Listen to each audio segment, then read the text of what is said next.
Chapter 9 में बेटा आज हम लोग जो टॉपिक कवर करने वाले हैं 10th साइंस का, वो हमारा है कार्तिकीय चिन्ह परिपाटी या साइन कन्वेंशन कहते हैं। आगे के जो टॉपिक्स हैं कुछ न्यूमेरिकल्स हैं और या फिर आप प्रतिबिंब बनाओगे है ना, तो उसके अंदर ये बहुत इंपॉर्टेंट रोल प्ले करेगी।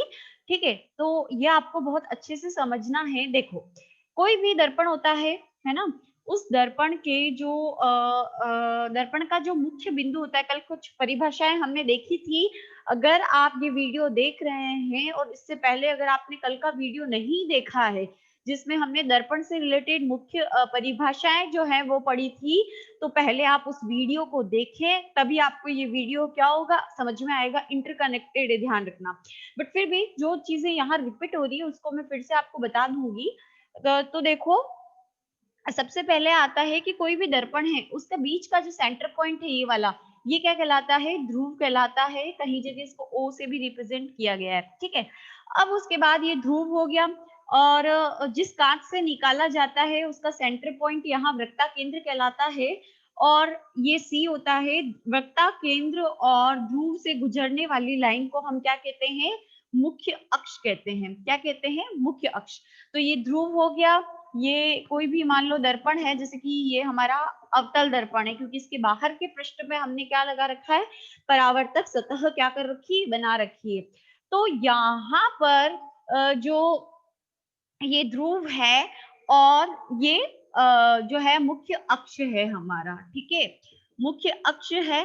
ठीक, इधर वाला ये जो दर्पण है इसके इधर वाला हिस्सा, ये मेरा कौन सा हाथ है बेटा? राइट हैंड है। तो ये वाला हिस्सा दायां होता है और इधर वाला कौन सा हिस्सा हो जाएगा? इस दर्पण के इधर वाला भाग क्या कहलाएगा? बायां हिस्सा कहलाएगा। समझ में आ गया? उधर दायां, मेरे दाएं हाथ की तरफ दायां और इधर बायां। ठीक है, राइट हैंडेड। ठीक, तो अब यहाँ पर हम लोग कार्तिकीय चिन्ह परिपाटी अगर पढ़ते हैं तो इसके अंदर कुछ इंपॉर्टेंट टर्मिनोलॉजी जो है वो दी हुई क्या होती है? रहती है। तो उस टर्मिनोलॉजी को हम लोगों को क्या करना है बेटा? समझना है ना। तो यहाँ पर कार्तिकीय चिन्ह परिपाटी में क्या कहा गया है कि हम लोग कुछ भी, जैसे कि फर्स्ट पॉइंट इसका कहता है कि मुख्य अक्ष के समानांतर सभी दूरियां दर्पण के जो ध्रुव होते हैं उसको केंद्र मान या मुख्य बिंदु जो है मानकर हम करते हैं। मतलब ये हमारा मुख्य है, इसके समानांतर यानी यहाँ पर किसी भी चीज की हम दूरी नाप रहे हैं, जैसे कि ये ध्रुव है और ये सी है। सी और पी यानी वृत्ता केंद्र और ध्रुव के बीच की दूरी क्या कहलाती है? त्रिज्या कहलाती है ना। तो त्रिज्या जो है ना, उसको नापेंगे तो हम मुख्य बिंदु किसको मानेंगे? यानी त्रिज्या के टोटल डिस्टेंस को हम नापेंगे तो मुख्य बिंदु किसको मानेंगे? ध्रुव को। तो हमारी कार्तिकीय चिन्ह परिपाटी का पहला पॉइंट ये कहते हैं, पहला पॉइंट ये कहता है कि जितनी भी हम दूरियां नापते हैं, है ना, दूरियां जो नापेंगे यानी दूरियों का मान ज्ञात करेंगे, तो किसको मुख्य बिंदु मानकर करेंगे? मुख्य बिंदु मानेंगे हम किसको? इस ध्रुव को मुख्य बिंदु मानकर हम दूरियों को क्या करेंगे? काउंट करेंगे। ठीक है, तो मुख्य बिंदु हम मानेंगे पी को। ये पहला पॉइंट है कार्तिकीय चिन्ह परिपाटी का। फिर आता है दूसरा पॉइंट कि जो बिंब होता है यानी जो वस्तु है, ये कोई वस्तु है, तो बिंब जो है वो हमेशा, चाहे कोई सा भी दर्पण हो, चाहे अवतल दर्पण हो या उत्तल दर्पण, बिंब को या वस्तु को जिससे प्रकाश की किरणें आने वाली है उसको हम हमेशा इस दर्पण के, ये कौन सी साइड है? बाईं ओर, तो बाईं ओर रखेंगे। ठीक है, यानी चाहे उत्तल दर्पण ले लो या जो अवतल दर्पण ले लो, हमेशा वस्तु हमारी किस तरफ रहेगी? ये जो बिंब है हमारे, जैसे कि ये मोमबत्ती कोई बिंब है। ठीक है, तो ये जो बिंब है ये हमेशा किधर होगा? बाईं ओर रहेगा। ब से बाया, ब से बिंब। याद रखना कि बिंब को हमेशा बाईं ओर रखा जाता है। ये कार्तिकीय चिन्ह परिपाटी का दूसरा पॉइंट हो गया। इसमें कुछ पॉइंट्स भी दिए हुए हैं बेटा, ये आपको ध्यान रखने है ना। उसके बाद है मुख्य अक्ष के समानांतर ध्रुव के बाईं ओर की सभी दूरियां ऋणात्मक होगी। जैसे कि बात करते हैं हम, ये तो हो गया। अब जैसे कि बात करते हैं हम मुख्य अक्ष के समानांतर बाईं ओर, मतलब जो भी दूरियां हम क्या करते हैं, किधर नापते हैं? बाईं ओर नापते हैं, उन सब का मान क्या होगा? ऋणात्मक। तीसरा है मुख्य अक्ष के कौन सी साइड में बाईं ओर कोई भी दूरी आती है, ठीक है, तो उसका मान हमेशा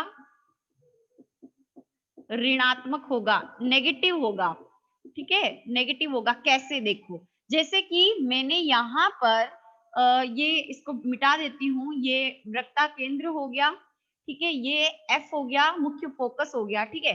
अब यहाँ पर कोई भी बिंब रखा हुआ है, ठीक है, तो बिंब की दूरी हमको नापनी है, इस दर्पण से बिंब की दूरी नापनी है हमें ना। बिंब की दूरी दर्पण से नापेंगे तो ऐसा नहीं है कि पीछे तक ले गए, मुख्य बिंदु एंड पॉइंट हम किसको मानेंगे, ध्रुव को। पहला पॉइंट यही है ना हमारा कि दूरियां जो है उसके अंदर मुख्य बिंदु जो है किसको मानते हैं, जो हमारा ध्रुव है उसको क्या करते हैं, मानते हैं।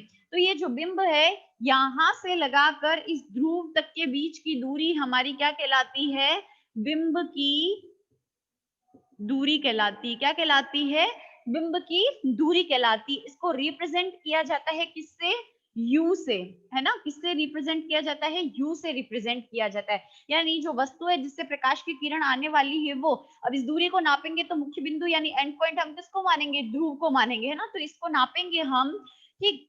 तो क्योंकि बिंब किधर रखा रहता है, हमेशा बाईं ओर, और बाईं ओर की जो जितने भी डिस्टेंस, जितनी भी दूरियां हम नापते हैं वो उनका मान हमेशा क्या होता है, माइनस होता है, ऋणात्मक। जैसे बिंब की दूरी है कितनी, 5 सेंटीमीटर, तो हम क्या लिखेंगे, -5 सेंटीमीटर लिखेंगे। यानी जितनी भी दूरियां बाईं ओर आएगी वो उनका मान हमेशा नेगेटिव, मतलब आगे हमेशा माइनस का साइन लगेगा। समझ में आ गया। फिर चौथा पॉइंट कहता है कि मुख्य अक्ष के दाईं ओर, दाईं ओर ये दाया है, इधर जितनी भी दूरियां नापी जाएगी, इस साइड कोई भी अगर दूरी नापी जाती है तो वो कैसी होगी, उसका मान हमेशा क्या होगा, पॉजिटिव होगा। अभी हम लोग देखेंगे अवतल दर्पण और जो उत्तल दर्पण है उसके अंदर किसका मान नेगेटिव होता है और किसका मान पॉजिटिव होता है, वो अभी हम लोग फाइंड आउट करेंगे। बट ये पहले समझना है कि दाईं ओर जितनी भी वैल्यूज आती है, जितनी भी दूरियां हम नापते हैं, उनके आगे हम लोग क्या करेंगे, माइनस लगाएंगे, वो ऋणात्मक होगी। समझ में आ गया। फिर उसके बाद नेक्स्ट पॉइंट है कि कोई ऊंचाई, अगर ये मुख्य अक्ष है, ठीक है, मुख्य अक्ष है, तो यहाँ पर अगर इस अक्ष के ऊपर कोई ऊंचाई नाप रहे हैं, ऊंचाई ऊपर नाप रहे हैं, तो उसका मान कैसा होगा, पॉजिटिव होगा।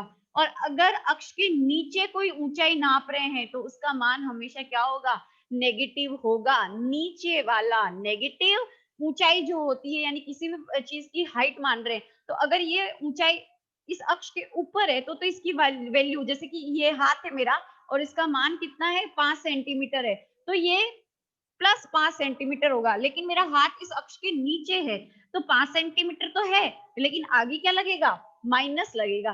तो अक्ष के ऊपर अगर ऊंचाई नापी जाती है तो पॉजिटिव होती है, अक्ष के नीचे अगर ऊंचाई नापी जाती है तो नेगेटिव होती है। तो कार्तिकीय चिन्ह परिपाटी क्या कहती है बेटा, फर्स्ट पॉइंट, कि कोई भी दूरी हमें नापती है तो मुख्य बिंदु या केंद्र बिंदु हम ध्रुव को मानेंगे, ठीक है।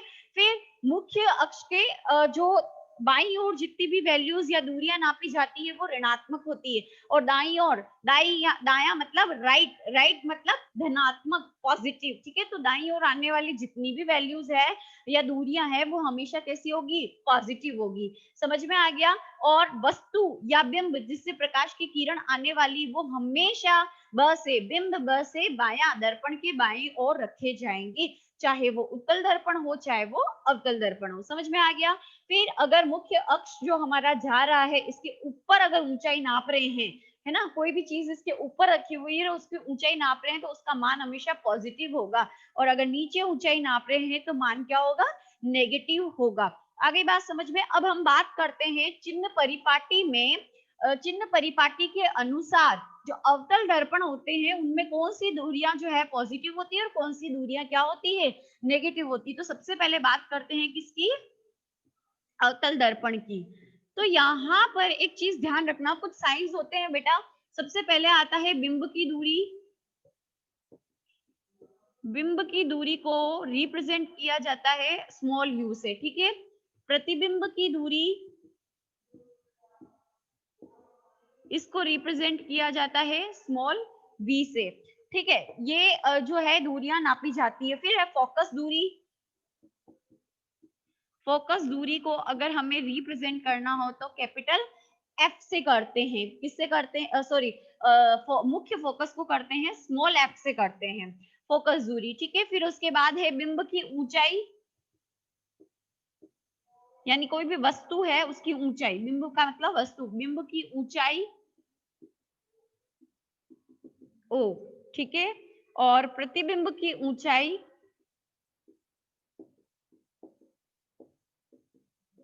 आई। समझ में आ गया? ये सिंबल्स होते हैं, इनके लिए यूज किया जाता है। बिंब की ऊंचाई यू, प्रतिबिंब की वी, ठीक है। उसके बाद आता है फोकस दूरी स्मॉल एफ, और उसके बाद आता है बिंब जो है उसकी ऊंचाई ओ से, प्रतिबिंब की ऊंचाई आई से। तो ये सिंबल्स हैं, ये कुछ ध्यान रखना। अब हम देखेंगे कि अवतल दर्पण जो होते हैं, अवतल दर्पण होता है, ये अवतल दर्पण है, इसका बाह्य पृष्ठ जो होता है वो क्या होता है बेटा? परावर्तक होता है, वी नो दैट, है ना। बाह्य पृष्ठ जो होता है वो परावर्तक होता है। तो अब यहाँ पर इसका P हो गया, ये ध्रुव हो गया, उसके बाद ये मुख्य अक्ष हो गया, माना थोड़ा सेंटर में नहीं आया है आई थिंक, ये ऐसे, ठीक है, ये मुख्य अक्ष हो गया, ये इसका वृत्तक केंद्र हो गया, ये F हो गया, यानी फोकस हो गया। ठीक है, अब यहाँ पर हम कौन कौन सी दूरियों की बात करते हैं? कार्तिकेय चिन्ह परिपाटी क्या कहती है? ये हिस्सा होता है कौन सा? बायां दर्पण का, और ये हिस्सा होता है दायां। दायां हमेशा जो भी दूरियां होगी वो कैसी होगी? पॉजिटिव, और बाएं में कैसी होगी? नेगेटिव। ये हमको पता है ना।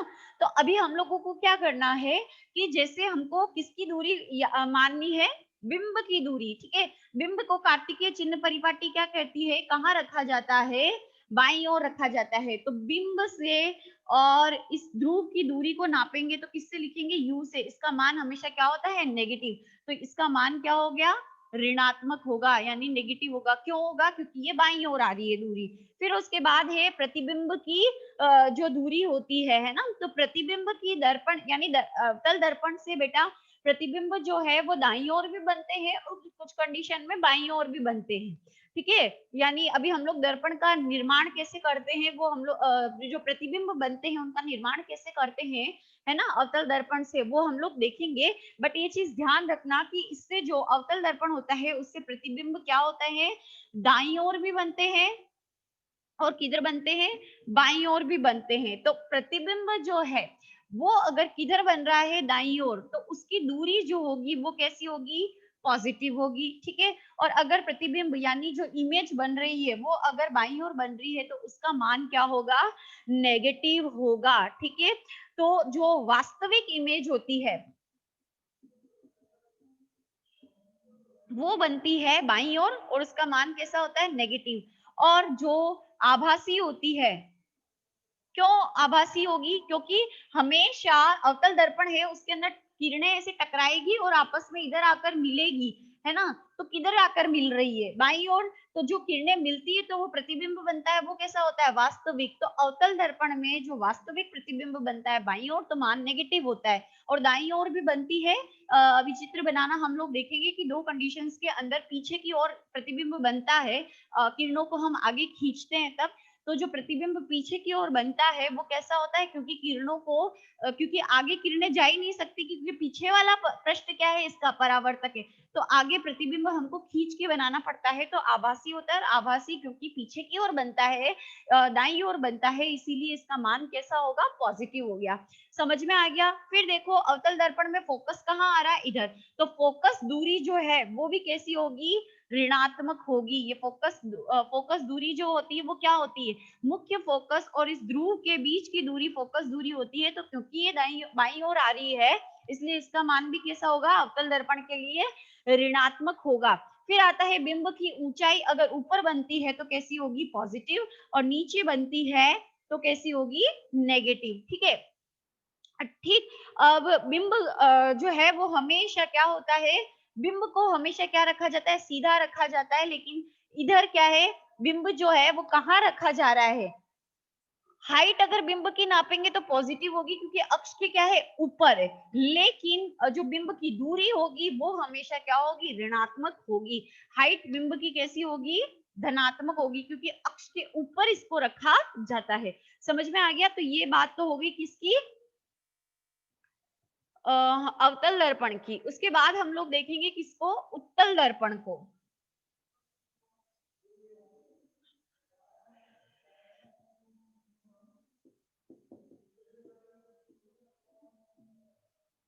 उत्तल दर्पण जो है, उत्तल दर्पण में देखो क्या होता है, उत्तल दर्पण में बेटा, ये उत्तल दर्पण है, इसका अंदर वाला पृष्ठ जो है हम चांदी से क्या कर देते हैं, लेपित करते हैं।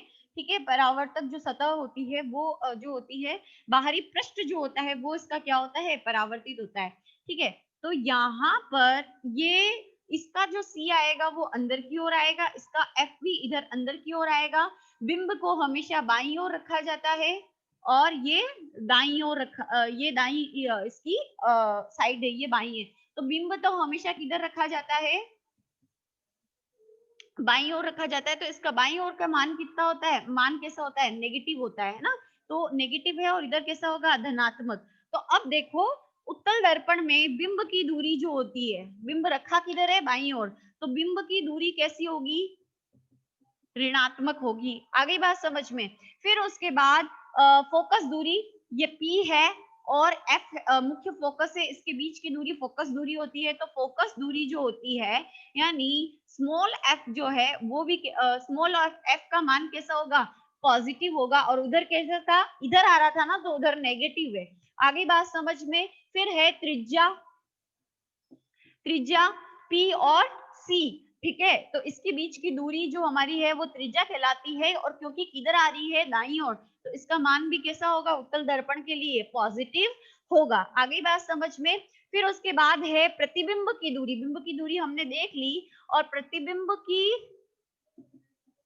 दूरी, ठीक है, वो कैसी होगी, हमेशा पॉजिटिव होगी। वाई, क्योंकि जो उत्तल दर्पण होता है उसका बाह्य पृष्ठ जो होता है उससे किरणें टकराती है, टकराने के बाद किधर चली जाती है, ऐसे परावर्तित होती है। लेकिन इमेज हम कैसे बनाते हैं, ये जो रेखाएं हैं उनको आगे खींच कर बनाते हैं, तो अंदर की ओर इमेज बनेगी, मतलब दाईं ओर बनेगी। इसलिए बिंब की, प्रतिबिंब की दूरी हमेशा कैसी होगी, धनात्मक होगी। और उत्तल दर्पण में प्रतिबिंब की लंबाई, प्रतिबिंब की जो लंबाई होगी वो धनात्मक होगी। क्यों, क्योंकि आभासी प्रतिबिंब बन रहा है, और आभासी प्रतिबिंब कैसे होते हैं, सीधे होते हैं। आ गई बात समझ में। तो यहाँ पर ये कंडीशंस है, या कार्तिकीय चिन्ह परिपाटी जो है आपकी क्या होती है, कंप्लीट होती है। इसको आप अच्छे से समझ लें। ठीक है, उसके बाद जो एक इम्पोर्टेंट आपका टॉपिक आता है बेटा, वो होता है हमारा फोकस दूरी जो होती है और त्रिज्या जो है, उसके अंदर क्या किया जाता है, जो संबंध है वो पूछ लिया जाता है कि जो फोकस दूरी होती है और जो त्रिज्या होती है उसके अंदर जो है संबंध क्या होता है। तो अभी हम लोग देखेंगे कि क्या संबंध होता है, और इससे रिलेटेड जो न्यूमेरिकल है वो भी क्या कर लिए जाते हैं, पूछ लिए जाते हैं। तो अभी हम लोग क्या करेंगे, इसके अंदर हम इसी टॉपिक को कवर करते हैं। नेक्स्ट हमारा जो टॉपिक है आज का, वो है फोकस दूरी और जो त्रिज्या होती है उसके अंदर संबंध को क्या कीजिए, स्थापित कीजिए।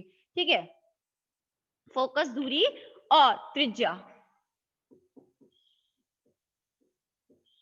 फोकस दूरी, फोकस दूरी को किससे सिंबलाइज करते हैं, स्मॉल एफ से, तथा वक्रता त्रिज्या, इसको रिप्रेजेंट किया जाता है कैपिटल आर। इनके बीच में संबंध को स्थापित कीजिए।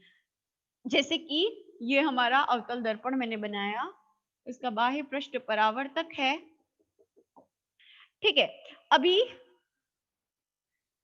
यहां पर ये आ गया ध्रुव, ये आ गया वृत्ता केंद्र। ठीक है, वृत्ता केंद्र और ध्रुव के बीच की दूरी, C और P के बीच की दूरी क्या कहलाती है, R कहलाती है। ठीक है, C और P के बीच की दूरी हमारी क्या कहलाती है, R। माना क्या है, 10 सेंटीमीटर। कितना है, 10 सेंटीमीटर। फिर आता है मुख्य फोकस, इस C और P का आधा होता है क्या, मुख्य फोकस, जिसको हम रिप्रेजेंट करते हैं किससे, कैपिटल F से। अगर ये आधे में आ रहा है ना, टोटल R कितना है, मतलब R क्या है हमारे पास, C और P के बीच की दूरी है ना, कितना है बेटा, 10 सेंटीमीटर, राइट। ठीक है, तो अब हम लोग देखते हैं कि C और P यानी R का जो यानी ये जो दूरी है टोटल 10 सेंटीमीटर, उसका आधा जहां होता है वहां हमारी फोकस दूरी आ जाती है, मतलब F आ जाती है। अरे बात समझ, तो इसका आधा अगर हम करते हैं तो कितना आ जाएगा, 5 सेंटीमीटर इधर आ जाएगा, 5 सेंटीमीटर कितना आ जाएगा, इधर आ जाएगा। ठीक है, अब आती है बात करते हैं हम किसकी, फोकस दूरी। तो फोकस दूरी किसके बीच की दूरी है बेटा, मुख्य फोकस और जो हमारा ध्रुव है उसके बीच की दूरी है। तो कितनी हो रही है, 5 सेंटीमीटर हो रही है, स्मॉल एफ है ना, फोकस दूरी कितना हो रहा है, 5 सेंटीमीटर। तो देखो हमारे पास एफ का मान यानी स्मॉल एफ का मान, फोकस दूरी का मान कितना है, 5 सेंटीमीटर, जबकि आर का मान कितना है, 10 सेंटीमीटर। तो ये क्या है, डबल है। आर क्या है, डबल है किसकी, फोकस दूरी की, डबल है ना, 10 है, 10 का डबल करोगे है ना, तो कितना मतलब 10 है, 10 का आधा करोगे तो कितना आएगा, 5, और आधे 5 और 5 को जोड़ोगे तो कितना होगा, 10। दैट मीन्स डबल है ना, आर क्या है, डबल है। तो यही रिलेशन है, यही रिलेशन क्या कहता है कि जो आर होती है, मतलब जो त्रिज्या होती है, वो क्या होती है, 2f होती है, मतलब फोकस दूरी की क्या होती है, डबल होती है। तो अगर आपको फोकस दूरी, आपको आर दिया हो, मतलब त्रिज्या दे रखी हो और फोकस दूरी ज्ञात करनी हो, देखो अगर आपको सीधा सीधा क्वेश्चन पूछ लिया जाता है कि त्रिज्या ज्ञात कीजिए, है ना, त्रिज्या ज्ञात कीजिए, अगर आपको क्या दे रखी हो, फोकस दूरी का मान दे रखा हो, तो फॉर्मूला हमारे पास क्या हो गया, 2f। ठीक है, लेकिन अगर आपको क्या दे रखा हो, r दे रखा हो और क्या ज्ञात करना हो, स्मॉल f ज्ञात करना हो, है ना, तो फॉर्मूला क्या हो जाएगा, r अपॉन ये इधर चला जाएगा, 2 is equal to small f। तो ये दो फॉर्मूले हमारे पास आते हैं इससे रिलेटेड। तो अभी हम लोग क्या करेंगे, न्यूमेरिकल देख लेते हैं इससे रिलेटेड। ठीक है, दोनों एग्जांपल्स के न्यूमेरिकल देख लेते हैं कि यदि दर्पण की वृत्तीय त्रिज्या का मान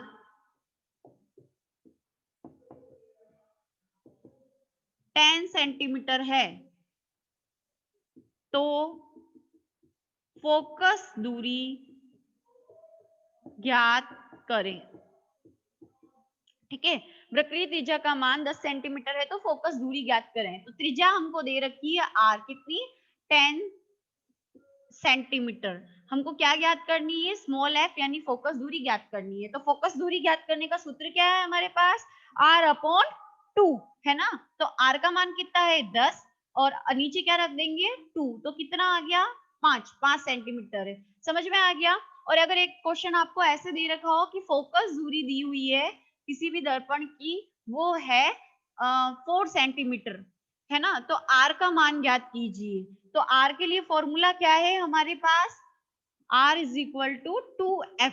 तो f की वैल्यू कितनी है हमारे पास, 4, तो 2 इंटू एफ कर देंगे, गुणा का साइन होता है, कुछ नहीं दिया होता है तो कितना हो गया, 4, गुणा करोगे तो 4 दूनी 8, 8 आंसर। तो ये इस तरीके से आप क्या कर सकते हो, न्यूमेरिकल सॉल्व कर सकते हो, फोकस दूरी ज्ञात करने का और वृत्तीय त्रिज्या ज्ञात करने का, ये सूत्र है। समझ में आ गया। इसके अलावा आपको एक ट्रिक और एक क्वेश्चन और इस तरीके से पूछा जा सकता है, जैसे कि मैं आपको चित्र बना रही हूँ।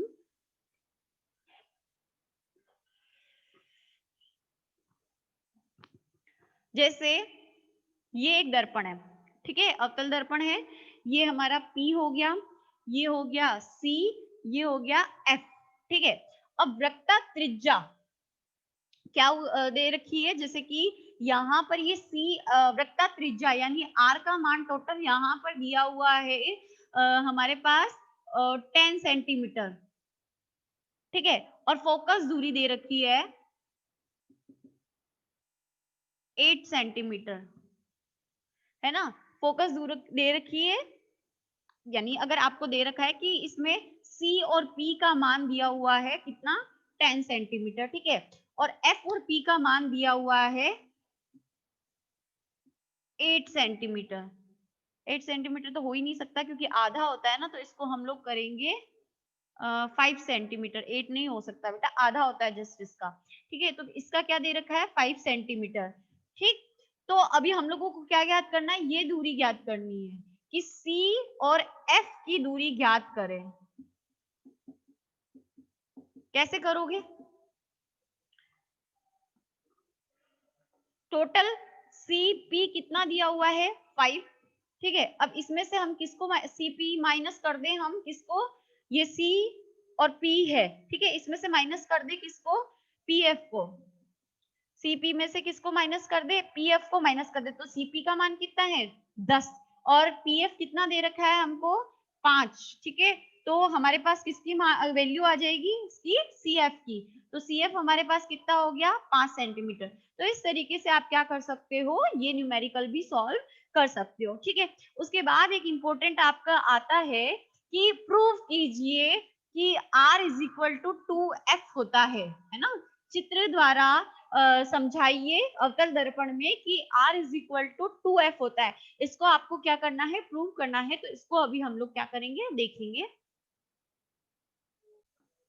देखो नेक्स्ट जो बेटा आपके क्वेश्चन जो है बुक के अंदर दिया हुआ है, सामने आपको दिख रहा है कि क्या है कि सिद्ध कीजिए कि छोटा द्वारक, द्वारक क्या होता है, परावर्तक जो पृष्ठ होता है ना उसके बीच की मतलब जो व्यास होता है परावर्तक पृष्ठ का किसी भी दर्पण का, वो क्या कहलाता है, द्वारक। तो द्वारक क्या है, छोटा है, साइज बहुत छोटी है उसकी। तो उसके अवतल दर्पण की वृत्त त्रिज्या और फोकस दूरी का दुगना होता है, ये सिद्ध करना है आपको। ये उदाहरण के अंदर आपके क्या हुआ है, दिया हुआ है बुक के अंदर। बुक से आपको थोड़ा कॉम्प्लिकेटेड लगेगा तो इजी वे में मैं आपको यहाँ पर समझा रही हूँ। तो सबसे पहले हम लोग क्या देखेंगे कि ये अवतल दर्पण का मुख्य अक्ष है P और K। समझ में आ गया। अवतल दर्पण क्या है हमारा MPN, ये अवतल दर्पण है, ठीक है, MPN। और इसका मुख्य अक्ष जो हमारा क्या है, मुख्य अक्ष है वो है P और K, ठीक है। अब इससे क्या आ रही है, इस पे एक परावर्तित यानी इस मुख्य अक्ष के समानांतर जो है एक आपतित किरण आ रही है। ये आपतित किरण है, किसके समानांतर है, यानी इसके जिस डायरेक्शन में ये जा रही है इसके डिस्टेंस, एक इक्वल डिस्टेंस पे ये किरण आ रही है। तो ये किरण आती है, ठीक है, जिसका नाम है AB। तो जो हमारी आपतित किरण है वो क्या है, आ रही है AB, ठीक है, ये टकराती है इससे और किससे होकर गुजरती है, फोकस से होकर क्या करती है, गुजरती है, ठीक है ना। फोकस से होकर ये क्या करती है, गुजरती है। तो इसको हम बोलेंगे BD परावर्तित किरण है। ये आई आपतित किरण और ये टकराने के बाद ये मुख्य फोकस से होकर गुजर रही है और ये परावर्तित किरण हमारी कौन सी है, BD, ठीक है, इसको BD नाम दे दिया। ये आपतित किरण और ये परावर्तित किरण। अब इसके बीच में हमने अभिलंब डाला, ये CB, ये हमारे पास अभिलंब हो गया। तो आपतित किरण और अभिलंब के बीच में जो कोण बनता है वो कौन सा होता है, आपतन कोण होता है बेटा, और इसको हमने 1 नाम दे दिया। फिर अभिलंब और परावर्तित किरण जो है उसके बीच में हमारे पास जो कोण बनता है उसको हम लोग क्या कहते हैं, परावर्तित कोण, क्या दे दिया, 2 दे दिया। समझ में आ गया। फिर उसके बाद यहाँ पर ये इतना समझ में आ गया। अब आपको पता है परावर्तन के नियम के अनुसार क्या होता है, angle 1 is equal to angle 2, यानी आई हमेशा किसके इक्वल होता है, आर के होता है। ये पहला हो गया। दैट मीन्स हमारे पास जो कोण है ए बी सी, ये बी कोण जो है हमारा किसके बराबर होगा, सी बी एफ के। किसके बराबर होगा, सी बी एफ। यहाँ तक काउंट कर रहे हैं। तो angle 1 is angle equal to angle 2। अब आती है बात क्या, एंगल जो हमारा कोण जो है 3 वो एंगल 1 के इक्वल होगा, यानी ये कोण जो है वो किसके बराबर होगा, इस 1 के बराबर होगा। क्यों, क्योंकि ए बी और हमारे पास ये जो पी के है, ये सॉरी के एफ जो है हमारे पास, ये दोनों किरणें क्या है, एक दूसरे के क्या है, समानांतर है।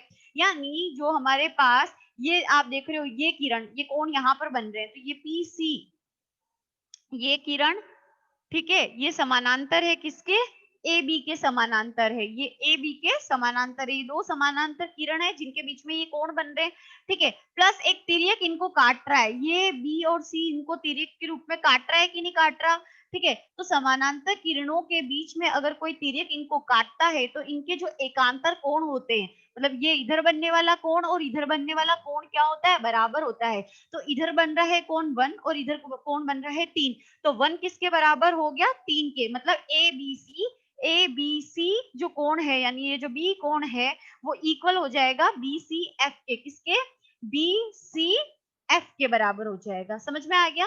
तो ये हमारे पास कोण 3 इक्वल हो गया किसके, कोण 1 के। समझ आ गया। अब कोण 1 जो है वो, अगर कोण 1 जो है वो 3 के इक्वल हो रहा है तो कोण 1 जो है वो और जो है ये हमारे पास यहाँ पर कोण 1 किसके बराबर है, कोण 1 बराबर है 2 के। ये हमारी कौन सी इक्वेशन हो गई, पहली इक्वेशन हो गई थी, ठीक है। फिर कोण 1 इक्वल है किसके, कोण 3 के, ये इक्वेशन नंबर कौन सी हो गई हमारी, दूसरी इक्वेशन हो गई। कोण 1 और कोण 1 इक्वल है कोण 2 के, ये हमारी पहली इक्वेशन है। और कोण 1 जो है वो कोण 3 के इक्वल है, ये हमारी कौन सी इक्वेशन है, दूसरी इक्वेशन है।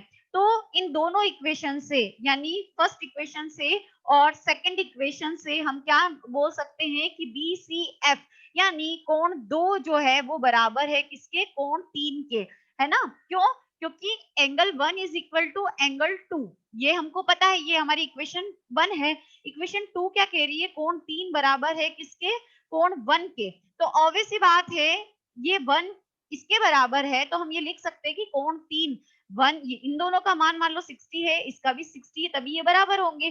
तो अब अगर मान लो कोण 3 जो है वो बराबर है किसके, मतलब इसका मान 60 है 1 के, कोण 3 बराबर है किसके, कोण 1 के, तो 1 का मान कितना है, 60 है, तो कोण 3 का मान भी कितना होगा, 60। तो 1 की जगह हम एंगल 2 लिख सकते हैं ना। तो यहाँ पर हम इक्वेशन फर्स्ट और इक्वेशन 2 से हमने क्या कंक्लूजन निकाला कि जो कोण 3 है वो कोण 2 के भी क्या है, बराबर है। मतलब सी जो हमारा सी बी एफ है, मतलब एंगल सी बी एफ जो है वो बराबर है किसका, बी सी एफ के बराबर है। कोण, ये हमारी इक्वेशन नंबर हो गई क्या, 3, ठीक है।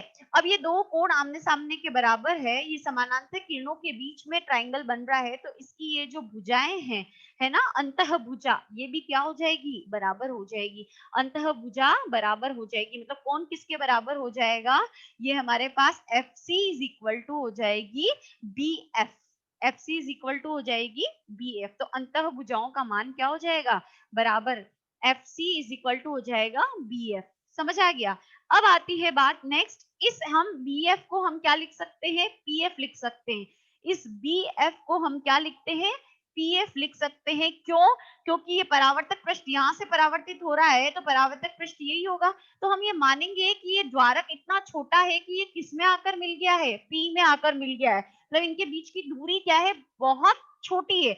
इसीलिए हम क्या लिख रहे हैं, बी एफ की जगह क्या लिख रहे हैं, पी एफ लिख सकते हैं। समझ में आ गया। तो यहाँ पर हमने एफ सी बी एफ बराबर था, लेकिन एफ सी के बराबर हमने किसको कर दिया, पी एफ। क्यों, क्योंकि द्वारक का मान जो है वो बहुत छोटा है, ये जो बी है वो किस में आके मिल गया है, पी एफ, पी में आकर मिल गया, मतलब ध्रुव में आके मिल गया, ये हमने मान लिया। तो इसीलिए हम F C is equal to क्या कर देंगे, पी एफ कर देंगे, ठीक है। अब एफ सी क्या है, देखो यहाँ पर एफ सी है, ठीक है। तो एफ सी को हम क्या लिख सकते हैं, एफ सी बराबर हम लिख सकते हैं पीसी, यानी पीसी, यानी ये पूरी दूरी, इसमें से हम किसको माइनस कर दें, इसको पीएफ को माइनस कर दें, ये पीसी दूरी है, इसमें से पीएफ को माइनस कर दें तो एफसी आ जाएगा हमारे पास, है ना। तो यहाँ पर एफसी बराबर हमने क्या कर दिया, पीसी माइनस पीएफ, और ये पीएफ हो गया। अब पीसी इधर है, कॉमन को हम इधर ले लेंगे, तो ये पीएफ किधर चला गया, इधर, और माइनस आगे का निशान था, तो माइनस किस में हो जाएगा, प्लस में हो जाएगा। तो अब पीएफ पीएफ कितना हो गया, 2 पीएफ हो गया, और पीसी हो गया। पीसी देखो, पीसी क्या है यहाँ पर, पीसी यहाँ से ध्रुव और किसके बीच, वृत्ता केंद्र का मान है, मतलब ये आर हो गया, तो हम लोग लिख सकते हैं पीसी की जगह आर, ठीक है। फिर उसके बाद पीएफ क्या हो गया, एफ हो गया, तो यहाँ पर हम लिख सकते हैं 2 पीएफ, लेकिन दोनों ही किधर है, ये दोनों ही बाईं ओर है, तो बाईं ओर जो भी दूरियां होती है उनका मान ऋणात्मक होता है, तो इसके आगे भी माइनस लगेगा, इसके भी माइनस माइनस कट जाएगा, आ जाएगा r is equal to 2f। तो ये हमारा प्रूव हो गया। तो ये आपको क्या करना है, अच्छे से समझना है, ठीक है। तो ये आपका जो रिलेशन था और जो न्यूमेरिकल्स हैं वो यहाँ पर कंप्लीट होते हैं।